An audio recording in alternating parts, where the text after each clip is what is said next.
இன்று ஒரு குட்டி கதையும் இறை வார்த்தையும். பதற்றப்படாதே, விசுவாசிக்கிறவன் பதறான். ஏசாயா 28ஆம் அதிகாரம் 16ஆம் வசனம்.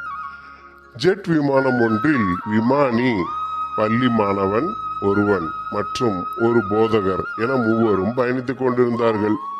நடுவானில் என்ஜின் கோளாறு காரணமாக விமானம் பழுதடைந்து போனது. இன்னும் சற்று நேரத்தில் பெரியதொரு விபத்தை சந்திக்கப் போகிறோம் என்பதை அறிந்த விமானி நிலைமையை மற்ற 2 பேரிடமும் எடுத்து கூறினார். மேலும் விமானத்தில் 2 பாராசூட் மாத்திரமே உள்ளது, ஆனால் இங்கு நாம் 3 பேர் இருக்கிறோமே என விமானி சொல்லிக் கொண்டிருக்கும் போதே போதகர் வேகமாக ஒன்றை எடுத்துக்கொண்டு விமானத்திலிருந்து கீழே குதித்தார். இதை சற்றும் எதிர்பாராத விமானி அதிர்ச்சியுற்றவராய் அம்மாணவனை பார்த்து, பரவாயில்லை தம்பி, இன்னொரு பாராசூட் உள்ளதே, அதை எடுத்து நீ பிழைத்துக்கொள் உயிர், நீ இள வயதுள்ளவன், நீ வாழ வேண்டியவன் என்று கூறினார்.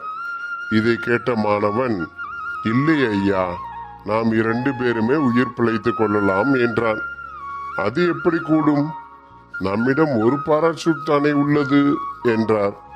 மாணவன் சற்றும் சலனமின்றி, போதகர் குதிக்கிற வேகத்தில் பாராசூட்டை விட்டுவிட்டு என் ஸ்கூல் பேக்கை தூக்கி கொண்டு அவசரமாய் கீழே குதித்து விட்டார். ஆகவே நம்ம 2 பேருக்கும் பாராசூட் உள்ளது என கூறினான்.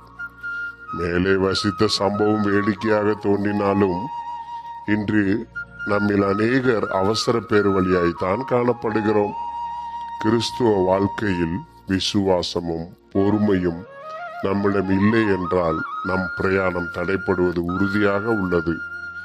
இன்றைய வேத பகுதியை வாசிக்கும் போது தங்களது படகில் இயேசுவானவர் இருந்தும் சீசர்கள் ஐயோ மடிந்து போகிறோமே என அபயக்குரல் எழுப்பினார்கள்.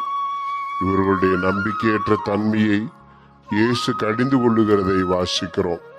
விசுவாசம் இல்லாமல் தேவனுக்கு பிரியமாயிருப்பது கூடாத காரியம் என்றும், அவிசுவாசமில்ல பொல்லாத இருதயம் உங்களில் ஒருவனுக்குள்ளும் இராதபடிக்கு நீங்கள் எச்சரிக்கையாயிருங்கள் என்றும் எபிரேயர் 11ஆம் அதிகாரம் 6ஆம் வசனம் மற்றும் 3ஆம் அதிகாரம் 12ஆம் வசனம் வேதாகமும் நமக்கு புத்தி சொல்லுகிறது. ஆகவே இதை வாசிக்கின்ற ஒவ்வொருவரும் விசுவாசத்தில் உறுதியாயிருப்போம். தேவன் உங்களை வழி நடத்துவாராக. தொடர்ந்து இது போன்ற கதைகளையும் இறை வார்த்தைகளையும் கேட்பதற்கு நம் ஜீசஸ் லீட் சேனலை சப்ஸ்கிரைப் செய்ய மறக்காதீர்கள். கர்த்தர் உங்களை ஆசீர்வதிப்பாராக. ஆமேன்.